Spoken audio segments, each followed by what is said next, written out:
सभी को राम राम। मैं ऋषिका आज आप लोग सामने कहानी लेकर आई हूँ। कहानी का नाम है जिसे दुनिया ने गुनहगार कहा उसे भाग्यवान ने नेक लिया।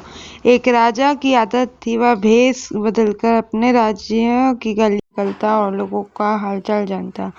एक दिन वह अपने मंत्री के साथ शहर के किनारे पहुंचा। तभी उसकी नजर सड़क के किनारे पड़े एक आदमी पर पड़ी। राजा ने पास जाकर उसे हिलाया पर शरीर ठंडा पड़ चुका था। वह आदमी मर चुका था। आसपास से लोग गुजर रहे थे पर कोई भी उसकी ओर देखने तक को तैयार नहीं था। राजा ने आवाज दी, कोई है, इसे उठाने में मदद करो, लेकिन कोई आगे नहीं आया। राजा के पास के लोगों से पूछा, इस इंसान को ऐसे यूं ही क्यों पड़ा रहने दिया गया? लोगों ने नफरत से कहा, यह बहुत बुरा है और गुनगुनार आदमी था, इसके पास जाना भी पाप है। राजा चौंक गया। उसने गंभीर स्वर में पूछा, क्या यह इंसान नहीं था? यह कहकर राजा ने स्वयं उस मृत व्यक्ति को उठाया और उसके घर पहुंचाया। जब उसकी पत्नी ने अपने पति की लाश देखी तो वह फूट फूट कर रो पड़ी और बोली, मैं गवाही देती हूँ, मेरी पति बहुत नेक इंसान था। राजा स्तब्ध रह गया। यह कैसे हो सकता है? उसने पूछा। पूरे शहर ने तो उसकी बुराई की है, लोग इसकी लाश को हाथ लगाने को भी तैयार नहीं थे। पत्नी ने आंसुओं के बीच कहा, लोगों ने केवल देखा पर कभी समझा नहीं।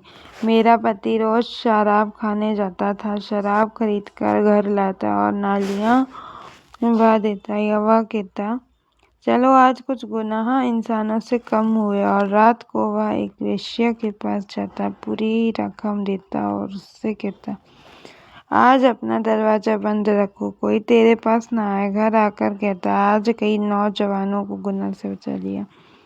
लोगों ने बस उसे उन जगहों पर जाते देखा, उसकी नीयत कभी नहीं देखी।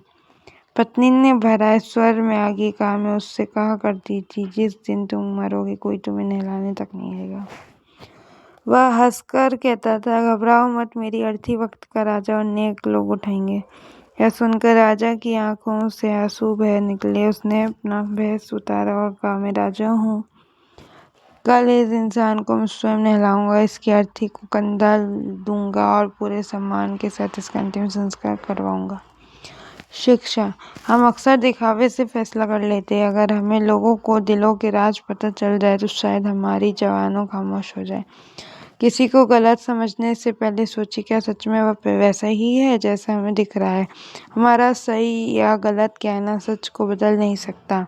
बेहतर है दूसरों की बुराई में समय गंवाने के बजाय उसे अच्छी सोच, परोपकार और मानवता में लगाए, क्योंकि कभी कभी जिसे दुनिया ठुकरा देती है उसे भगवान गले लगा लेता है। धन्यवाद। जय हो, सदा विजय हो।